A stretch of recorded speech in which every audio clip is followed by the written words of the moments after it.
Welcome to Exploring A Course in Miracles. I'm Emily Perry with the Circle of Atonement, here with Circle founder Robert Perry, and today we are talking about the levels of the mind. It's not all that obvious, but if you know where to look, you can see that A Course in Miracles pieces together a very extensive view of our mind. It gives us an entire picture of how our mind operates now and how it could operate in harmony if we weren't constantly at war with ourselves. This is a picture that is presented at length in the first 4 chapters of the course and is referenced briefly in a couple of the later chapters.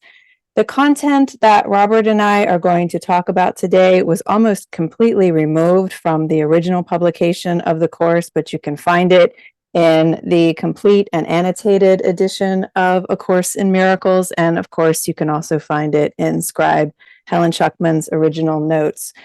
This is going to be a really cool episode because our goal is to lay out the course's picture of the mind as simply as possible, and along the way, give its explanations for why our minds are always in conflict, and also to present the course's view of how to get our mind into spiritual gear versus feeling drug around by it all the time. Understanding the course's picture of the levels of the mind is important for these reasons. And it's also important because when you understand the concepts that we're going to talk about today, so much of the teaching that follows in the course makes a lot more sense. So I'm really looking forward to this episode. I know you're really looking forward to it as well, Robert. You've been talking about the levels of the mind for 20 years. And it's always a fascinating topic. So do you want to say anything as we get started here? Because as I mentioned earlier, the picture of the mind is all right there in the course, but it's not obvious how to piece it all together. I think for me, it started when I first got a hold of the Urtext back in 2001, and I began noticing this view in there. And so I started pulling together passages about it. And since then, I've tried to piece the picture together. I've had my try at several diagrams, which you always say are too complicated. Um, but whenever I've done something on this, people really connect to the topic. It's true. It's true. It's just one of those really compelling topics in the course. So again, what we thought we would do today is first lay out as simple of a picture as possible of the mind from the course's point of view. And the basic structure is introduced in Miracle Principle 28 in the complete and annotated edition of the course, where it says miracles come from the below conscious, subconscious level. Revelations come from the above conscious, superconscious level. The conscious level is in between and reacts to either subconscious or superconscious impulses in varying ratios. So we have we have 3 levels there. There's the subconscious, the conscious, and the superconscious. The course isn't offering the entire picture of the mind just yet.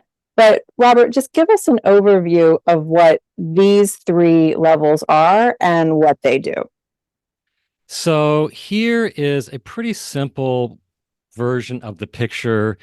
You have the superconscious on top, the conscious in between, and then you have the unconscious, but there's 2 levels of the unconscious. Okay. So to start from the very bottom, the deepest level of the unconscious is what the Course calls the miracle level. Okay. And it contains what it calls at one point the miracle drive. And then on top of that is what is sometimes called the superficial level. So that's the superficial unconscious. And we'll talk more about that. Then we have the conscious mind, which is basically, as that quote that Emily just read says, it's deciding what to do with the impulses that come from the other levels. And we'll see more about the unwatched thoughts and all that as we go along.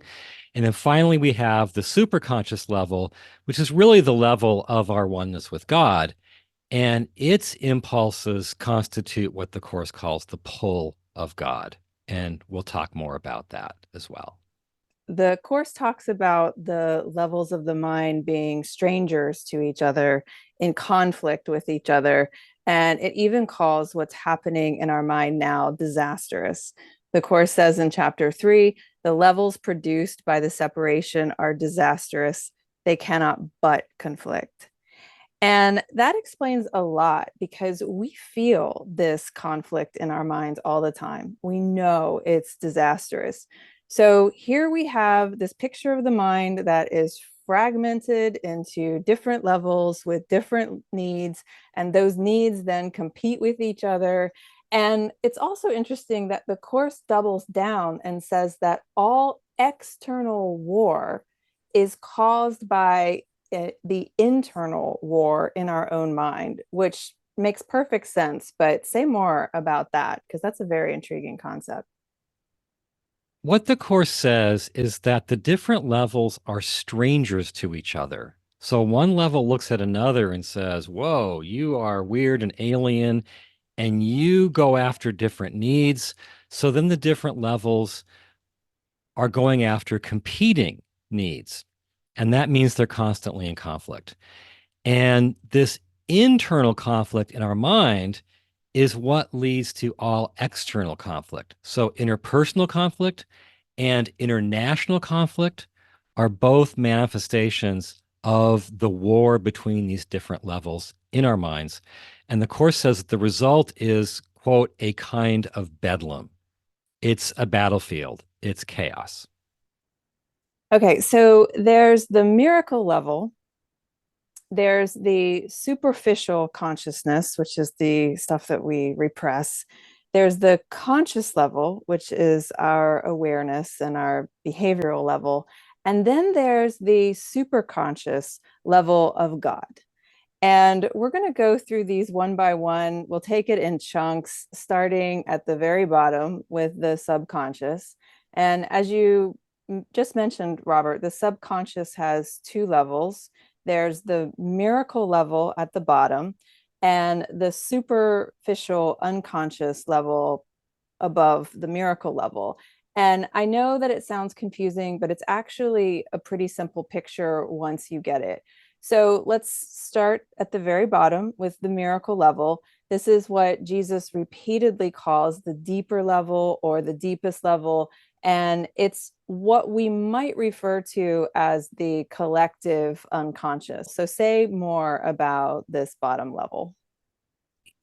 Jung, interestingly, Carl Jung had a somewhat similar view to the Course in that Jung saw a more superficial, personal unconscious that was full of all the forgotten and repressed things that are specific to us personally. Okay. And then he saw a deeper level that he called the collective unconscious that's shared by everyone. Okay. And the Course has a similar thing. The superficial unconscious is specific to us personally. We deposit that with everything it has in it. And then the deeper level is collective. But what the Course says is that the deeper level is not filled with Jungian archetypes. He says those are meaningful concepts, but then he says Jung's major error lay in regarding the deepest level of the unconscious as shared in terms of content, in terms of the archetypes. The deepest level of the unconscious is shared as an ability, as miracle mindedness. So there's no archetypes, there's just this ability to do miracles. And I love this idea so much that at our deepest level of our unconscious is a miracle drive. It's a drive to express love to other people. This is our reflection in the world of our true nature as God's Son, as complete and healed and whole. And it's from this place that we naturally want to express miracles. It's from this place that we have a fundamental drive to express miracles to other people in the world. And that's just beautiful. I think we should clarify that for students who aren't so familiar with the circle's teaching, we should clarify that when we say the word miracle here, we're not talking about shifts in perception. We're talking about what the course calls expressions of love. So we express love from us to another person. And so the miracle drive, the miracle level is all about this impulse to express love to others. And what the Course is saying is that this drive in the form of miracle impulses is constantly trying to stream into the conscious mind and drive our behavior. Okay. But the miracle impulses get both blocked and they get distorted. And those are two separate things. The blockage is its own thing, and the distortion is its own thing. We'll talk about both. Yeah, so we're going to get into the superficial unconscious level that's right above the miracle level. And that superficial unconscious level contains all of our repressed stuff. And you were saying earlier that it acts like a bit of a shelf that sits on top of our miracle drive and distorts and blocks the impulses that we have to express love. So let's talk about this superficial unconscious level that sits like a shelf on top of the miracle level. What is it doing and how is it blocking our true nature? Well, I think we'll get into the details about it in a little bit, but the idea is that it's just full of all the ego stuff, right? And it's very identified with the body. And so, because of that, it creates what the Course calls a dense cover over the miracle level. And here's a really good quote about that. It says, "You are involved with unconscious distortions." And those unconscious distortions, that refers to the superficial unconscious, which are producing a dense cover over miracle impulses, making it hard for them to reach consciousness. So there's the miracle drive, there's miracle impulses from the very deepest layer, and they want to rise to the surface and drive our behavior in the world, but they can't get to the conscious level. We don't even know that they're there most of the time because of that dense cover of the superficial level.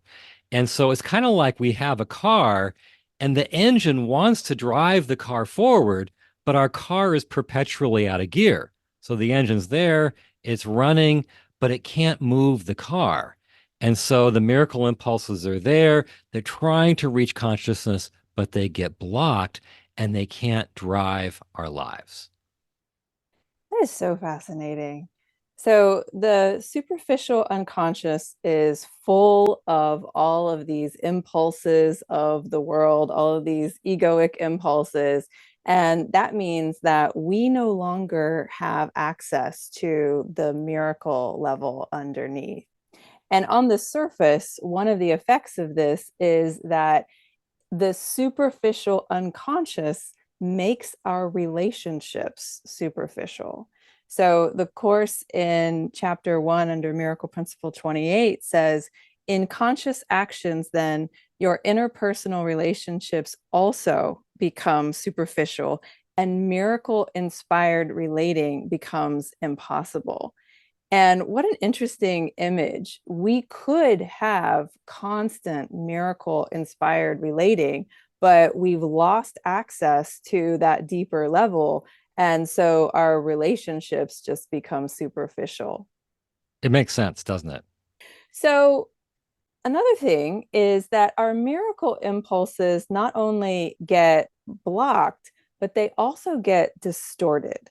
So that our need to express love rises up through from the miracle level through the superficial unconscious level, and it gets distorted with all of the impulses of the world, and particularly the impulses of the body. And one example of this, we talked about this a lot in the podcast we did on what the Course says about sex. But one example of this distortion is what the Course calls, quote, converting the miracle drive. into sexual libido. So our impulse is to love and join with a mind, but it gets distorted into joining with a body. And so say more about that. Well, it makes sense. If the real natural instinct is to love and join with the mind, and that instinct passes through a layer of the unconscious that's all about identification with the body, you can imagine how that would get distorted into a bodily thing to love and join with a body. Um, the problem with that, of course, is that if we have taken the original impulse and converted it into something else, from a miracle impulse to a sexual impulse, the real impulse doesn't get satisfied. So if your real desire is to join with a mind and you end up just joining with a body, then that real impulse won't be satisfied. And I think that's why, from the Course's standpoint, sex as we know it is more about release of tension than is deeply satisfying. And the analogy that's always come to my mind is if you, for instance, take something like thirst and you misinterpret it as hunger, you'll try to satisfy it by eating more and eating more and eating more. But because what you're actually feeling is thirst, you don't satisfy the thirst. And what that means is the miracle impulse does not get truly satiated. And so attention builds. Anytime an impulse is not satisfied, as we know, tension builds. And so the miracle drive, on that level, a tension keeps building. And so one of the passages, this is from chapter 1, says tension is the result of a building up of unexpressed miracle impulses. This can be truly abated only by releasing the miracle drive, which has been blocked. So we're very focused on like making sure our physical drives get released, right? We want release on that level. But while that's going on, a deeper tension is slowly collecting. Something in us is dying to be loving, to be good, to be pure.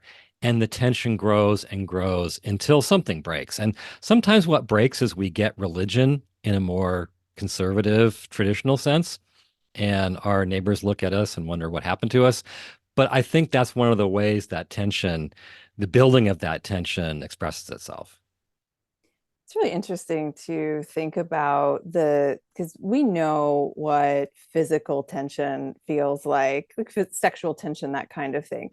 To think that there's something deeper going on. What if it's a drive to express love that's just been distorted into sexual desire, but and it gets expressed as sexual desire, but there's just something deeper going on, which is the desire to express love, and it's just gone haywire. And it doesn't get satisfied. And so a deeper tension builds. I think that's a fascinating idea. Yeah, it really is. And I don't want anybody to write us. We're not saying anything's wrong with having sex. The course does say that bodies love each other for a time. So it's not a moral judgment on sex. The course is just saying that that's not the highest spiritual mountaintop. It's not the highest level of the mind, the base impulse for the sexual drive. And I think traditions around the world have discovered that. Yeah. Okay, so let's talk about what we do with all of this. How do we let the miracle impulse come into consciousness? Because it's stuck. And so, how do we release it? I think one key thing here, which we haven't said, but it's important to draw out, is that we've got it upside down. We look at the impulses in us and we tend to think some of those baser impulses for sex, for aggression, for instance, are what's natural, right? That's what's authentic in us. And then we look at the higher impulses, like in this case, being egolessly loving and generous and selfless. And we think, oh, that's something artificial that's been foisted on us by our parents and church and society and so on. Um, and that's a sacrifice. That's not the real us, that's artificial. But the Course is saying it's the other way around. So, what's truly natural in us, the Course says, what it calls our truly natural impulses, is this ego impulse to love and give. And then we take that and we convert it into the baser impulses of sex and aggression. And the idea is to convert it back, to let it revert back to its original, truly natural form. And there are practices. There's one practice specifically given for that in the Course, um, to translate sexual impulses back into miracle impulses. But I think you could say the whole Course is trying to do that so that we sort of reconvert things to their original nature. Yeah, the whole idea is that the miracle drive is meant to be the driver of our life. And so we need to actually let it come up and take the wheel as it's meant to. Yeah. Yeah. Okay. So, starting from again the bottom, we have the miracle level, that's our drive to express love. Then we have the superficial unconscious. And this one is, as we've been saying, particularly naughty because this is the level of all the stuff that we tend to repress. This is the unwatched thoughts. So let's talk more about this superficial unconscious and what it's doing in our mind. Yeah, I guess that what we haven't explained is, like you called it, particularly naughty. How did it get that way? And the idea here is the conscious mind, which we'll talk more about, is really the driver. And the conscious mind is constantly entertaining what you just mentioned, unwatched thoughts. Okay. And those unwatched thoughts, then they're what fill the superficial unconscious. And here's a really great quote about that. It says, the unwatched mind is responsible for the whole content of the unconscious, which lies above the miracle level. So think about that. We're all used to the idea of subconscious programming, right? Where we have all this subconscious programming and we think of it as largely controlling or at least heavily influencing and limiting what we think, what we feel, what we do. And our assumption, I think, is that that programming comes from what? From parents, from religion, from school, from society, from teachers. But what that quote is saying is that the whole content of the superficial unconscious comes from our own unwatched thoughts, which is a really interesting and it can be a scary idea. It's an incredible idea. So there's all of this conflict in our unwatched thoughts, all of this conflict in this level of our mind. This is all of our stuff. And what we do with it is we just dump it into the superficial unconscious. The course calls this the waste product of conflict, which is such a great phrase. But it also says that these unwatched thoughts don't actually go away. So all of our unwatched thoughts just sit there in the superficial unconscious and then rise up in the form of negative emotions and conflict that we have, interpersonal conflict, and we don't know where it's all coming from. And it's the result of all of that unwatched, all those unwatched thoughts that just get dumped, repressed there, and they just stay stuck. And so when we think about, well, why can't I get over this thing? Or why am I constantly triggered by this thing? It's because we never actually healed it. We just put it into the superficial unconscious where it's just waiting to bubble up at any point. Should I share the diagram again? Yeah. Okay, so let me put that on the screen again. So here you can see, here's the conscious mind with this unwatched thoughts. They're not unconscious. They're just semi-conscious. They're in the back of your mind. Okay? They're happening and you think they don't do anything. You think they're idle, as the Course says, but instead they're getting deposited in the superficial unconscious. And he talks about how, the waste products of conflict get dumped there. He talks about how we judge and reject things and put them out of mind, but they don't actually leave our minds.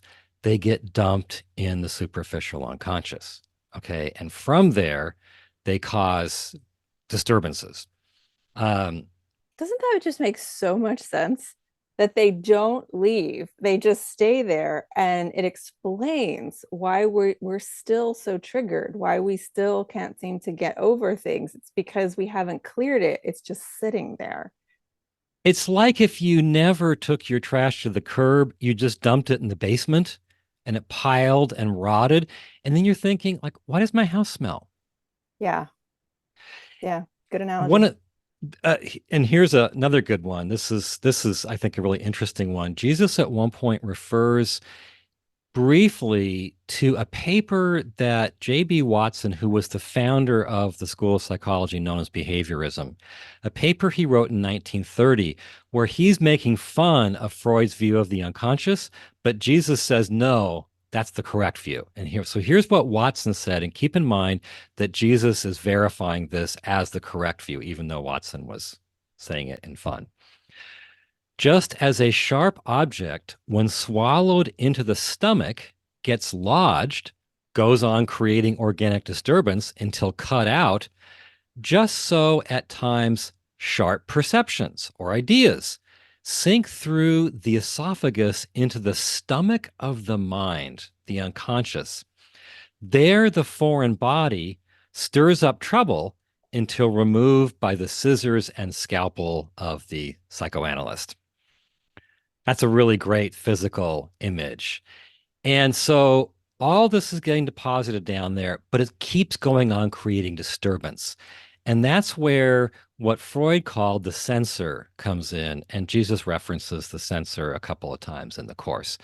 And the idea is we station the censor at the boundaries of the conscious mind to protect our mind from all that fear that's lying there in the superficial unconscious, to not allow that fear to invade the conscious mind and overwhelm us. Yeah, it's not a very comfortable picture sitting on all of that waste product of the conflict in our mind. But again, it's one of those things that just feels 100% true. Sometimes, as I've been saying, you wonder why you can't get over something. You wonder why something hasn't healed. And then you realize, oh, I didn't actually heal it. I just repressed it. And so the fact that the course says it just stays there is really intriguing, because presumably it just stays there because we're not clearing it. And that's what the practice is supposed to do. That's Mhm. what meditation is supposed to do. That's what doing the workbook is supposed to do. And so it's not like we are just trapped and at the effect of all the stuff that we've buried into the superficial unconscious. We can clear it. We just choose not to, right? I think the idea is right. It can be made conscious and we can change our mind about it, choose a different thought. I don't think you mentioned meditation. I don't think meditation really does that. I think meditation is more about getting us in touch with the superconscious, which we'll talk about in a bit. I think, decades of people adopting a serious practice of Eastern meditation and finding that their complexes didn't get healed and resolved and needing to go into therapy to do that shows that, we need another kind of practice than meditation that can go into the unconscious, bring things up. And in the course, it's not so much bring up events, it's bring up beliefs and heal them. Oh, that's really interesting, because we talk all the time about sitting in meditation or having some kind of heightened visual experience, some kind of heightened spiritual experience where you come back from that and your ego's just as intact as it was before you had that experience. That's really interesting. So meditation is putting us in touch with that higher superconscious impulse, whereas we need the more, would you say, practical, mundane things, tools of our spiritual practice to clear out the superficial unconscious? I think we need things that maybe aren't I'm not sure what the right word is, but we need things that get down into those hidden thoughts, those hidden Thoughts. beliefs that, the storage of all the unwatched thoughts that can actually bring it up and change the ideas. So if your practice is just on getting in touch with the superconscious and you aren't delving down and changing those hidden beliefs, they're still going to control you. That's fascinating. That's a whole other Yeah, conversation, it but is. let's just keep on keeping on with the levels of the mind. So we have the miracle level, the drive to express love. Right above the miracle level, we have the superficial unconscious, which is the repository of all of our unwatched thoughts. And then right above that, we have our level of consciousness. This is where we are aware of what we're thinking and our choices and our behaviors. And this is where we are exercising our free will. And there's a quote after Miracle Principle 28 that says, consciousness is the level which engages in the world and is capable of responding both to external and internal impulses. Having no impulses from itself and being primarily a mechanism for inducing response, it can be very wrong. Now, this is interesting. So the conscious level doesn't actually generate its own impulses, but it's also in charge because it gets to choose what to let in and which impulses to express. So, say more about that idea. This whole model is one where impulses are streaming toward trying to get into the conscious mind from all the other levels. Okay, so there's three other levels. They're all trying to get in, and the conscious mind, the course talks about it as a pretty weak and frail thing, and its job is to say, I'm going to go with that one. I'm not going to go with that one, because an impulse is a sudden urge to do something. And the doing can be behavioral, the doing can be mental, it can be, I'm going to meditate. Um, but the impulse doesn't decide that it gets acted on. The conscious mind has to say, okay, I'm going to act on you. And that ultimately is a good thing because it means the conscious mind's in charge. We have a choice. And in fact, we in the conscious mind program the subconscious, the superficial subconscious. Okay. It's not programmed by the world. And then once the impulses come up from either the unconscious or superconscious, we're in charge of which ones get acted on. And that's everything. Who would think that so much is going on in our mind at any given time? So we have the conscious level, and then right above the conscious level is the super conscious level. Now, the super conscious is the heavenly level. Its impulses are what the Course calls the pull of God, which is our overwhelming attraction to God and our desire to be in a state of oneness with God. And the super conscious has its own impulses. So let's talk about what the impulses of the superconscious are and what it's driving us to do. Another topic, and we've done a podcast on this, that is really important. It is a teaching that runs through the first many chapters in the text in the original dictation, but it got edited out of the FIP edition. So you just can't find it. There's like one really fleeting reference in like chapter 13, I think, maybe, to the pull of God. The pull of God is the idea that we have at the genuine base of our being this overwhelming pull to be with God. Jesus calls it the irresistible attraction of God. And that impulses from that are trying to stream into the conscious mind. And their job is to try to pull you into the superconscious. Whereas the miracle impulses are whispering, express love in the world, the superconscious impulses are saying, come be with God, leave the world for a bit, come be with God. Um, and what's interesting is that even though we have largely blocked those out, just like we've blocked out the miracle impulses, the Course says they're much stronger than what we think of as our very strongest impulses, impulses for sex, impulses for survival.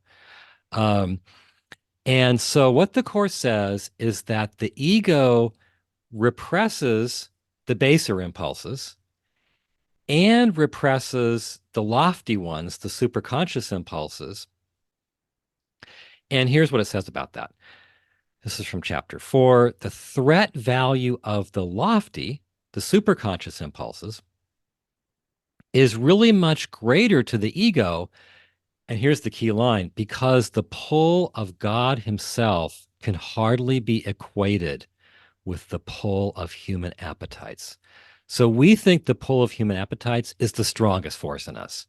And Jesus is like, you have no idea. It's nothing compared to the pull of God. And what the ego basically thinks is, well, they're both threatening.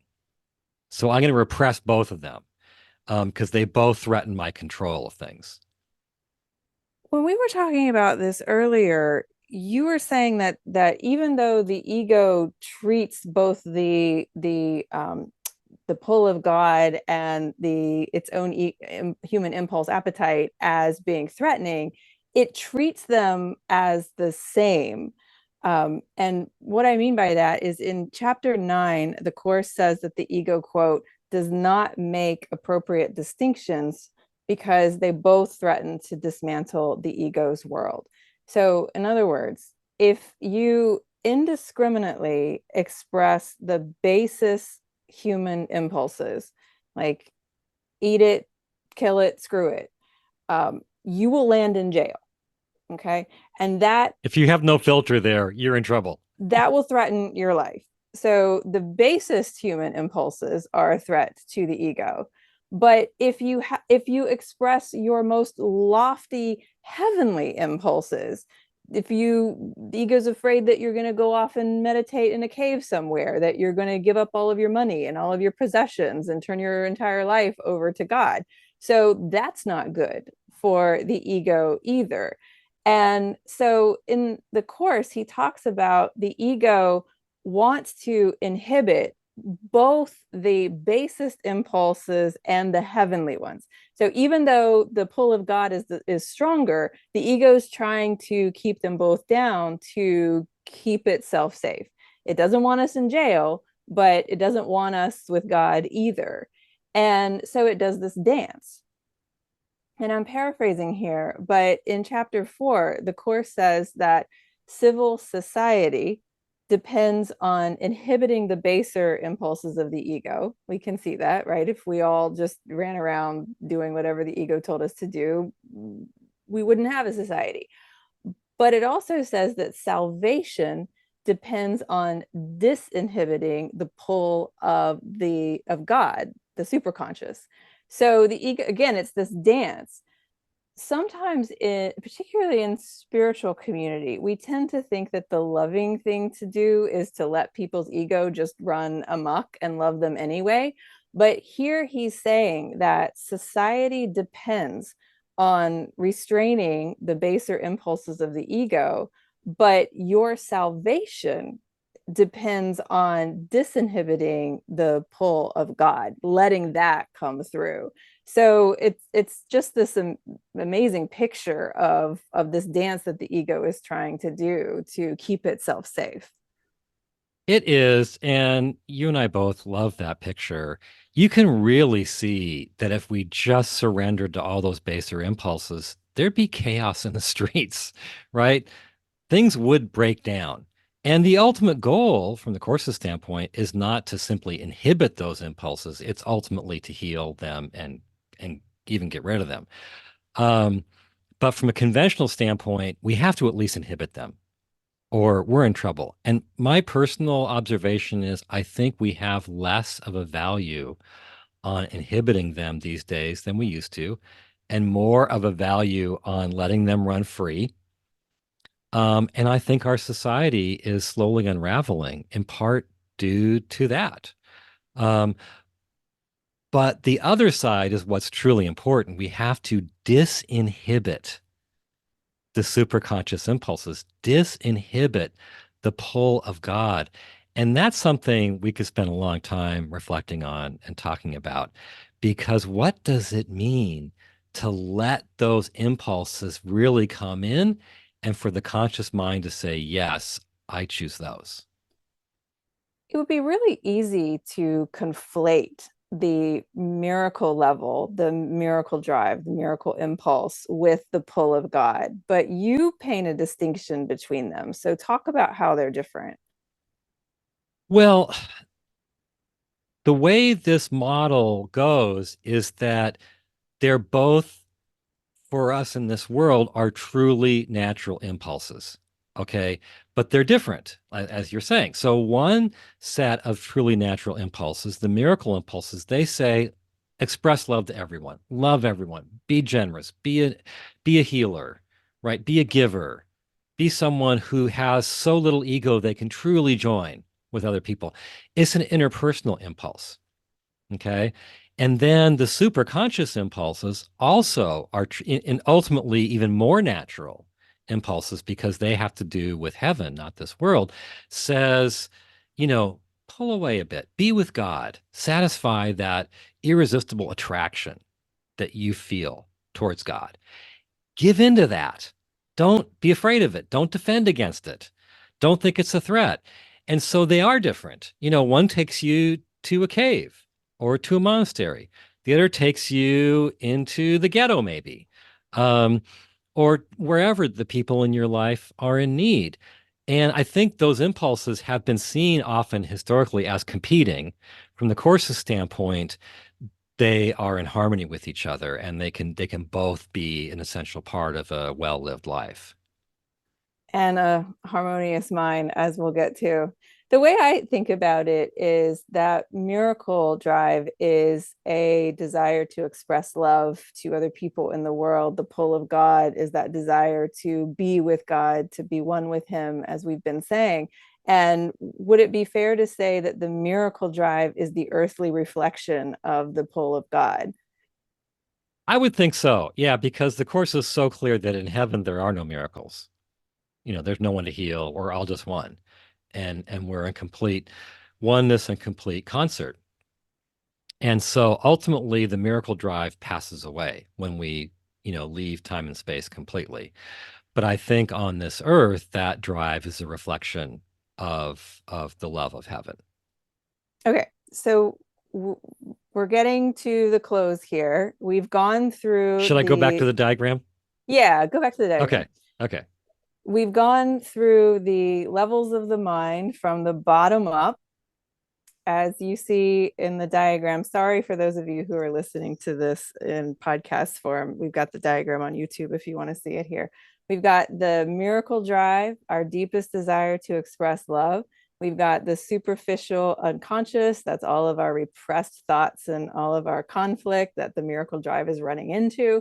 We've got our conscious level of awareness. This is our level of behavior and choice where we're expressing our free will, and the superconscious level, which is that pull of God. Now, Can I the add a little bit to this? yeah, sure, of course. This is a part that really doesn't go on the diagram without making it really crowded and complicated, as someone has pointed We out would to never me. want to do that. No. Ideally, it would be an animated diagram, and I'd love to do that. Obviously, I can't do that. But if you think about the miracle drive trying to push upwards towards consciousness, the conscious level where it gets expressed, you can think of three things happening to it. Okay. One thing is it gets blocked. And that's what you see in the diagram. It's just blocked. It doesn't reach consciousness. And that's, I think, the main thing that happens, perhaps. Another thing that happens is it gets through. So we feel the miracle impulse, the impulse to express love, and we go, yeah, I'll do that. Then the other thing that happens is it gets distorted.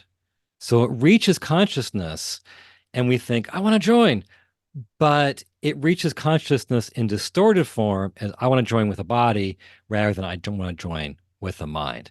So we ideally we'd have some cool animation here where we saw all three things happening.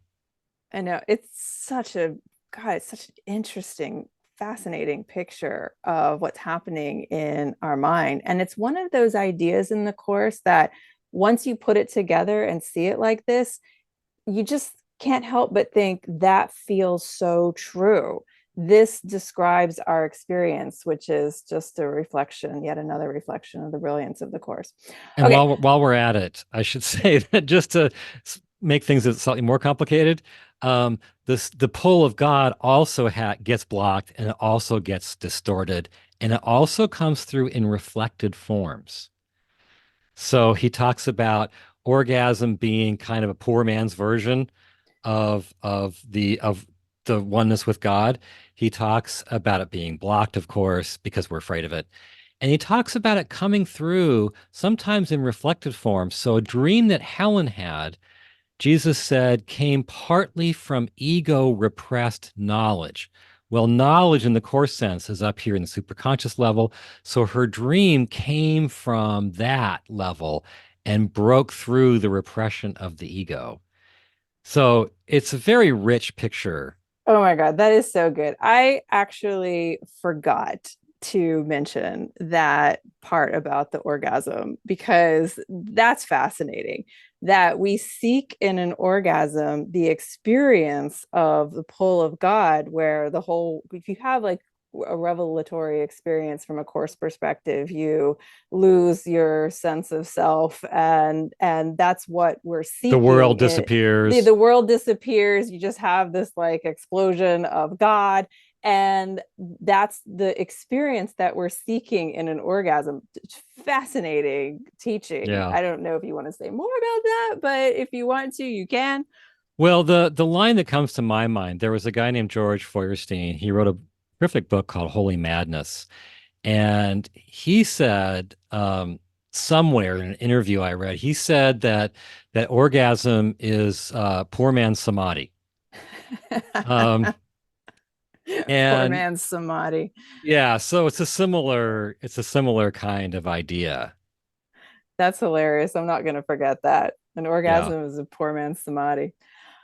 Okay, now let's get to what the course calls the proper organization of the psyche. So, as we've been saying right now, our mind is at war with itself, constantly conflicted, but it could be unified. And it is possible to have a mind that is harmonious and whole, where the miracle drive is unblocked and allowed to flow into consciousness and be expressed without distortion. It is possible from a course perspective to have that pull of God unblocked and allowed to flow into consciousness without distortion. And when that happens, you have a mind that is functioning as a singular organic whole, so that what the Course calls the truly natural impulses are no longer repressed, but they're allowed to flow freely. And that's what we're all trying to get to, right? That's where the Course wants us to be. So I don't know if you want to say anything about that Sure. big picture, but I think really it would be good to go into the how. How do we get there in our mind? Yeah, I'll speak to both. The big picture, to appreciate it, we have to recognize or remember where we started, where the mind is fragmented into these different levels that are strangers to each other. They have competing needs. They're threatened by each other. They're basically at war. And that war within is the source of all of our interpersonal conflict, all of our international conflict. It's a big deal, right? And so we could have a mind in which all the war was gone, all the conflict was gone. And the way it could be gone is if we stopped repressing our truly natural impulses, if we stopped repressing the miracle impulses out of fear of what's going to happen if I just love, right? And we stopped repressing the superconscious impulses out of fear of what's going to happen if I just give in to my desire to be with God. We could let those be the energy in the Freudian sense. Freud's view is all about energy in the mind. That's what libido was. That's the energy that powered the mind. We could have the energy that powers the mind be holy, you know, just express love, just be with God. And then the mind would be a truly organic whole.